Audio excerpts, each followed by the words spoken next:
बिस्मिल्लाहिर्रहमानिर्रहीम। अस्सलाम वालेकुम viewers, welcome to my channel. तो कैसे हैं आप सब? उम्मीद करती हूँ सब खैरियत से होंगे। आज मैं आप लोगों के लिए बहुत ही डिफरेंट, बहुत ही इजी, सिंपल और बहुत ही ज़्यादा टेस्टी इवनिंग पोटैटो स्नैक की रेसिपी लेकर आई हूँ। ये पोटैटो फ्लावर स्नैक बनाना नहायत ही आसान है। दिखने में ये जितने टेस्टी लग रहे हैं, खाने में उससे कई गुना ज़्यादा टेस्टी हैं, सुपर क्रिस्पी और बहुत ही ज़्यादा इजी हैं। आपने क्या करना है, रेसिपी को बिना स्किप किए एंड तक देखना है। चैनल पे नए हैं, चैनल को सब्सक्राइब कर लें। तो चलें बिना देर किए अपने आज की ये पोटैटो इवनिंग स्नैक की रेसिपी स्टार्ट करते हैं। बिस्मिल्लाहिर्रहमानिर्रहीम। सबसे पहले हम यहाँ पर आलू की स्टफिंग तैयार करेंगे।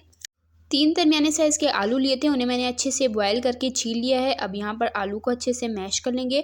आलू बहुत ही अच्छे तरीके से गले हुए होने चाहिए और मैश आपने बहुत ही अच्छे से करना है कि इसमें आलू का बिल्कुल भी चंक्स मौजूद ना हो। इस रेसिपी के लिए हमें बिल्कुल फ़ाइन मैश किए हुए आलू चाहिए।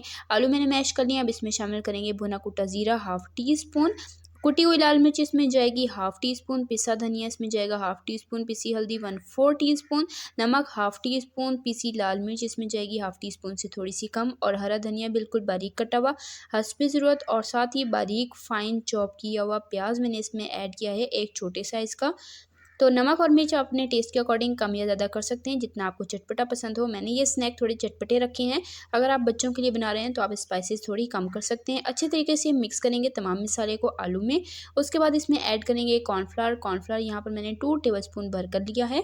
2 टेबलस्पून कॉर्नफ्लावर शामिल करके अच्छे तरीके से मिक्स कर लेंगे। चम्मच की या हाथ की मदद से आप मिक्स कर सकते हैं। अगर तो आप चैनल पे नए हैं, चैनल को सब्सक्राइब कर लें, साथ मौजूद बेल आइकन को भी प्रेस कर लें। तो यहाँ पर आलू की स्टफिंग बनकर तैयार हो चुकी है और यहाँ पर मैं आपको दिखा रही थी कि ये कितनी स्टिकी बनी है कॉर्नफ्लावर की वजह से, तो इतनी ही स्टिकी होनी चाहिए। तो ये चटपटी फिलिंग तैयार हो चुकी है, इसे साइड पे कर लेंगे। यहाँ पर हमने एक बोल लेना है, इसमें शामिल करना है मैदा या आप फाइन आटा भी ले सकते हैं। 1.5 कप मैंने इसमें मैदा लिया है। इसमें शामिल करेंगे नमक 1 टी स्पून, अजवाइन इसमें शामिल करेंगे हाफ़ टी स्पून, साथ ही इसमें शामिल करेंगे घी 2.5 टेबलस्पून यानी कि 2.5 खाने के चम्मच मैंने इसमें घी ऐड किया है। घी ऐड करके अच्छे तरीके से हाथ की मदद से तमाम इंग्रेडिएंट को मिक्स कर लेंगे और अच्छे से आपने मिक्स करना है कि घी तमाम मैदे में अच्छे से मिक्स हो जाए, इसके क्रम्स बनने लग जाएं। अब इसमें थोड़ा थोड़ा पानी शामिल करते हुए हमने इसकी डो तैयार कर लेनी है। डो आपने बिल्कुल भी सॉफ्ट नहीं रखनी, थोड़ी सी हार्ड डो तैयार करेंगे। अगर डो सॉफ्ट होगी तो जो स्नैक हैं इसकी शेप आप इजीली नहीं बना पाएंगे, इसलिए डो थोड़ी हार्ड रखनी है ताकि इसकी जो शेप है, इसकी लुक है, वो बहुत ही अच्छी बन सके। तो यहाँ पर जैसे हम समोसों के लिए आटा गूंथते हैं ना हार्ड, वैसे ही हमने सेम यहाँ पर आटा हार्ड सा गूंथ लेना है। आटा यहाँ पर तैयार हो चुका है, आप देख सकते हैं कितना मैंने हार्ड रखा है। अब इसे रेस्ट दे देंगे 10 से 15 मिनट का, ताकि ये अच्छे से सेट हो जाए। और 10 से 15 मिनट के बाद आटे को दोबारा से 1-2 बार गूंथ लेंगे ताकि ये मज़ीद नीट हो सके। तो आटे को जब तक मैं गूंथ रही हूँ, अगर आपको रेसिपी ज़रा सी पसंद आ रही है, वीडियो को लाइक करें, शेयर करें अपने फ्रेंड एंड फैमिली मेम्बर्स के साथ। चैनल पे नए हैं, चैनल को सब्सक्राइब कर दिया करें, इससे हमारी हौसला अफजाई होती है, हमें पता चलता है कि हम कैसा काम करें। तो चैनल को लाजमी सब्सक्राइब किया करें और प्यारा सा कीमती सा कमेंट करके मुझे बताइएगा आपको मेरी रेसिपी कैसी लगी। तो यहाँ पर मैंने दरमियाने बराबर साइज़ के 5 से 6 पेड़े बना लिए हैं। अब काउंटर पर मैदा डस्ट करेंगे और एक पेड़ा लेकर हाथ की मदद से पहले अच्छे से फैला लेंगे और उसके बाद रोलिंग पिन की मदद से हम इसे बेल लेंगे। तो खुश्क मैदा लगाते हुए हम इसे बेलेंगे ताकि ये ज़्यादा चिपके नहीं। तो अच्छे तरीके से रोटी को बेलना है। रोटी बिल्कुल पतली आपने बेलनी है, बिल्कुल भी ये मोटी ना हो। जितनी पतली रोटी होगी उतने ही हमारे स्नैक क्रिस्पी और परफेक्ट बनकर तैयार होंगे। यहाँ पर मैंने रोटी बेल ली है। अब इसकी साइड्स को कट कर लेंगे और इसे चौकोर शेप में ले आएंगे इस तरीके से।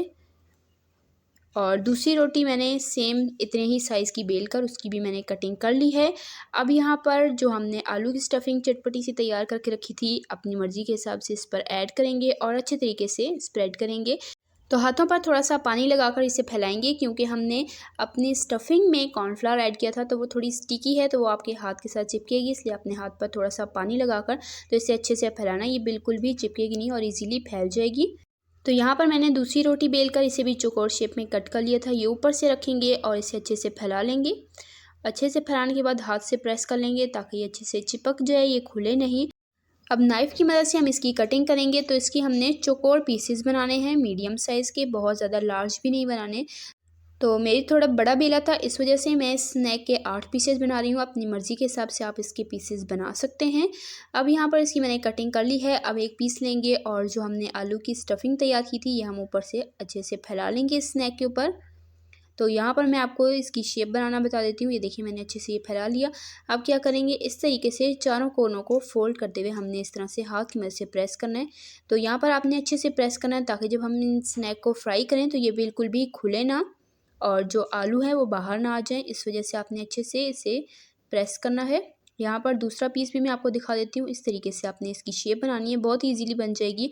और देखिए जी लुक कितनी ज़बरदस्त आई है माशाल्लाह से। सेम तरीके से मैंने बाकी के भी सारे स्नैक बनाकर तैयार कर लिए हैं। तो देख सकते हैं आप माशाल्लाह अल्हम्दुलिल्लाह से हमारे स्नैक बन चुके हैं। चलें जी अब इसे हम फ्राई कर लेते हैं। तो यहाँ पर ऑयल को मैंने हाई फ्लेम पर अच्छे तरीके से गर्म कर लिया है। जब ऑयल अच्छे से गर्म हो जाए उसके बाद हम फ्लेम को मीडियम टू लो कर देंगे और मीडियम टू लो फ्लेम के बाद हमने इसमें एक एक करके स्नैक को ऐड करना है। तो स्नैक्स ऐड करने के बाद आपने इसे 5 से 7 मिनट फ्राई करना है। तो मीडियम टू लो फ्लेम होगी, स्नैक हमारे बिल्कुल क्रिस्पी बनकर तैयार होंगे। अगर हाई फ्लेम होगी इन पर फ़ौरन से कलर आ जाएगा और ये अच्छे से क्रिस्पी नहीं हो पाएंगे। इसलिए आपने फ्लेम का ख़ास ख्याल रखना है। तकरीबन 3 मिनट हो चुके हैं। अब मैं इसकी साइड चेंज करूँगी और देखें जी माशाल्लाह कितना खूबसूरत कलर आ चुका है इस पर। दूसरी साइड पर भी 2-3 मिनट मज़ीद फ्राई करेंगे जब तक कि ये गोल्डन नहीं हो जाते और अच्छे से क्रिस्पी नहीं हो जाते, तब तक हम इन्हें फ्राई करेंगे। तो देखिए माशाल्लाह कितना ज़बरदस्त कलर आया है। मैंने मीडियम फ्लेम पर इन्हें फ्राई किया था ना, तो ये बिल्कुल क्रिस्पी बनकर तैयार हुए थे। अगर आप हाई फ्लेम पर फ्राई करेंगे तो आपके स्नैक जो हैं वो सॉफ्ट बनेंगे, क्रिस्पी नहीं बनेंगे। तो इस बात का आपने ख़ास ख्याल रखना है। तो माशाल्लाह अल्हम्दुलिल्लाह से इन्हें फ्राई होते हुए 7 मिनट हो चुके हैं और बिल्कुल परफेक्ट खूबसूरत से हमारे स्नैक यहाँ पर फ्राई हो चुके हैं। कलर आप देख सकते हैं, लुक चेक कर सकते हैं माशाल्लाह कितनी ज़बरदस्त आई है। चलिए जी इन्हें ऑयल से निकाल लेते हैं। सेम तरीके से बाकी के भी स्नैक हम फ्राई कर लेंगे। तो इन्हें गर्मा-गर्म हम सर्व करेंगे केचप के साथ, चटनी के साथ या एज़ इट इज़ भी आप सर्व कर सकते हैं। टी टाइम पर आप इसे सर्व कर सकते हैं, बच्चों को लंच बॉक्स में आप दे सकते हैं और आप इसे जब अचानक भूख लगे तब भी सर्व करके एंजॉय कर सकते हैं। बहुत ही ईज़ी और टेस्टी ये रेसिपी है, ट्राई लाज़मी कीजिएगा। तो इसी तरह की टेस्टी यम्मी रेसिपीज़ के लिए, सिंपल ईज़ी रेसिपीज़ के लिए, चाइनीज़ रेसिपीज़ के लिए, बेकिंग रेसिपीज़ के लिए, डिज़र्ट रेसिपीज़ के लिए, रमज़ान स्पेशल रेसिपीज़ के लिए, बकरा-ईद स्पेशल रेसिपीज़ के लिए, सिंपल ईज़ी रेसिपीज़ के लिए, हेल्दी रेसिपीज़ के लिए, स्नैक्स रेसिपीज़ के लिए मेरे चैनल को सब्सक्राइब करें। मैं आपके लिए इस चैनल पर इसी तरह की टेस्टी यम्मी रेसिपीज़ डेली लाती रहती हूँ। सब्सक्राइब करें ताकि आप हमारी कोई भी रेसिपी मिस ना करें और सबसे पहले आप तक नोटिफिकेशन पहुँचे। अगर रेसिपी ज़रा सी पसंद आई है, वीडियो को लाइक करें, शेयर करें फ्रेंड एंड फैमिली मेम्बर्स के साथ। प्यारा सा कीमती सा कमेंट करके मुझे लाजमी बताइएगा आपको रेसिपी कैसी लगी और आप मेरे चैनल पर किस तरह की रेसिपीज़ देखना चाहते हैं। तो देखिए माशाल्लाह कितनी ज़बरदस्त इसकी लुक आई है। ट्राई लाजमी कीजिएगा। इंशाल्लाह फिर मिलेंगे। अल्लाह हाफ़िज़।